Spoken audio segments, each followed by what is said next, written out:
All right, welcome to this video. We're going to be talking about Class 2 interproximal fillings. Maybe not the technique behind them, but at least we're going to talk about the office policy in our office when it comes to scheduling for them. Now, Class 2 interproximal fillings, I don't think I've met a single dentist yet who likes doing them, but they need to be done. So when our patients come see us and they have interproximal decay, the most appropriate filling or treatment for those kinds of cases most of the time is going to be a filling.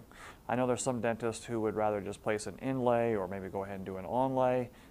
That's their own treatment philosophy, but at our office, more times than not, we are just going to be doing a filling. Now, I've timed it, and I'm sure you can probably just, if you've done a lot of these in the past, you know that it takes longer to do an interproximal filling as opposed to just a regular non-interproximal filling. And I've actually timed it, and it's about 50% longer for that procedure when you do them between the teeth.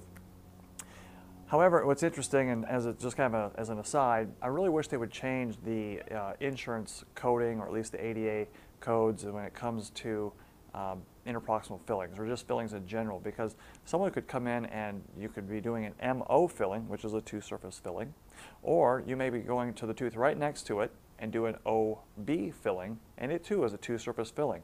Now we know that the MO filling is going to take longer than the OB filling.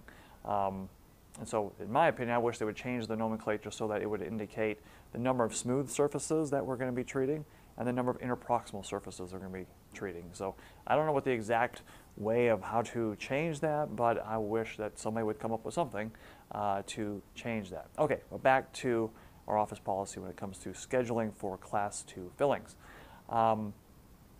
Since they need to be done, but I don't want to have my schedule overburdened with them, we're going to ration them out. And to make this easy for my staff to schedule, I've come up with this thing called the 3-2-1 rule. 3 means I will do no more than 3 teeth in an appointment. I will treat no more than 2 quadrants per appointment, and I will only see 1 appointment in either the morning or the afternoon shift on the schedule. So 3-2-1.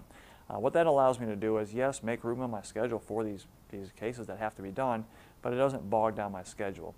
Now, the reason why I chose that is just, for me, it just turned out to be that's about the maximum that I feel comfortable doing at any one time. I don't know if you've noticed this, but you may spend 45 minutes doing maybe 3 of those interproximal fillings, and that's a very static position when you're in there working. It's unlike a crown or a root canal where you might be turning and twisting and moving around, but when I'm doing a filling, it seems like I'm locked in that position, and so just on my body, along my back, especially my neck, when I'm stuck in that position, it just is not comfortable. So if I'm going to be in this profession for the next 15, 20 years, I'm going to make sure that I'm going to be as comfortable as I can be during that procedure. I also know that when I'm looking at a certain focal distance for that amount of time, when I get up, maybe because I'm in my mid-40s now, but my eyes just don't seem right. It takes them a couple minutes to recalibrate after I get up from a procedure like that, as opposed to, again, like a root canal or crown where you might be looking outside the mouth and going back in and just having that constant change. But when I'm looking directly at a tooth the whole time I'm doing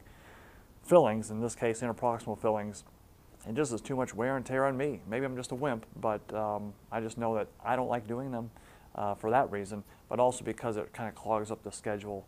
And so, anyhow, that's how we handle them in our office. See if it's something that might work for your office. Until then, I'll see you at our next video.